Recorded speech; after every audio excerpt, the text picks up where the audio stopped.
pertama adalah permodelan farmakokinetik. Permodelan farmakokinetik merupakan model sistematis yang menginformasikan dosis presisi pada obat saat pemberian terapi yang dipersonalisasikan berdasarkan pemantauan terapeutik konsentrasi obat. Selanjutnya adalah tujuan. Yang pertama yaitu untuk menentukan kualitas produksi konsentrasi obat individu dalam menentukan regimen dosis yang optimal. Yang kedua, untuk menentukan produksi paparan obat yang akan dialami oleh setiap pasien terhadap obat yang dipantau.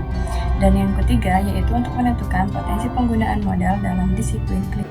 Baik, dalam kesempatan kali ini saya akan menjelaskan mengenai model satu kompartemen dalam farmakokinetika. Di mana model satu kompartemen dalam farmakokinetika merupakan model yang paling sederhana yang mengasumsikan bahwa ketika obat masuk ke dalam tubuh, obat akan langsung terdistribusi secara cepat dan merata sehingga tubuh dianggap sebagai satu kesatuan ruang yang homogen.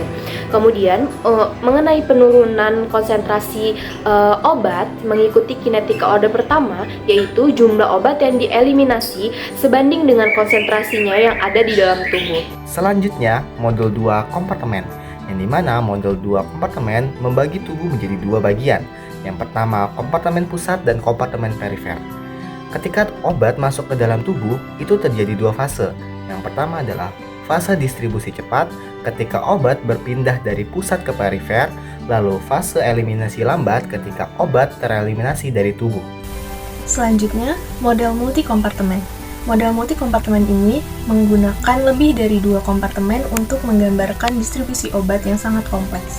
Karakteristik dari model ini adalah digunakan untuk obat dengan distribusi lambat dan bertahap, memberikan gambaran farmakokinetik yang lebih detail, serta perhitungan yang lebih rumit. Model ini lebih akurat, tetapi membutuhkan data dan analisis yang lebih kompleks, sehingga umumnya digunakan untuk obat dengan distribusi yang melibatkan lebih dari satu fase distribusi dalam tubuh. Selanjutnya adalah model non-kompartemen.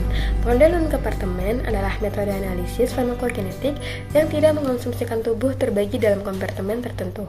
Analisisnya dilakukan langsung berdasarkan data konsentrasi obat terhadap waktu yang diperoleh dari hasil pengukuran. Untuk ciri-cirinya ada 3. Yang pertama, menggunakan pendekatan statistik sederhana.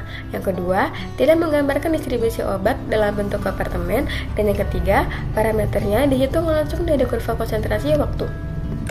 Untuk parameter yang dihitung ada AUC atau area under kurva, yaitu total paparan obat dalam tubuh. Kemudian ada clearance atau CL, yaitu kemampuan tubuh mengeliminasi obat.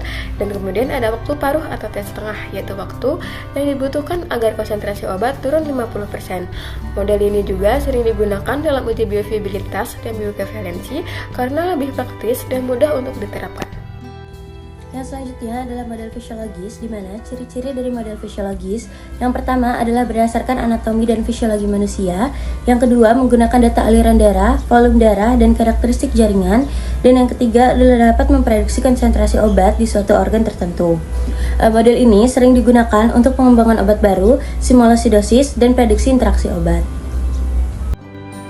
Adapun 4 parameter pentingnya, yang pertama yaitu clearance atau CL, yang kedua yaitu volume distribusi atau VD, yang ketiga yaitu konstanta eliminasi atau K, yang keempat itu waktu paruh atau T setengah, yang kelima itu ada AUC.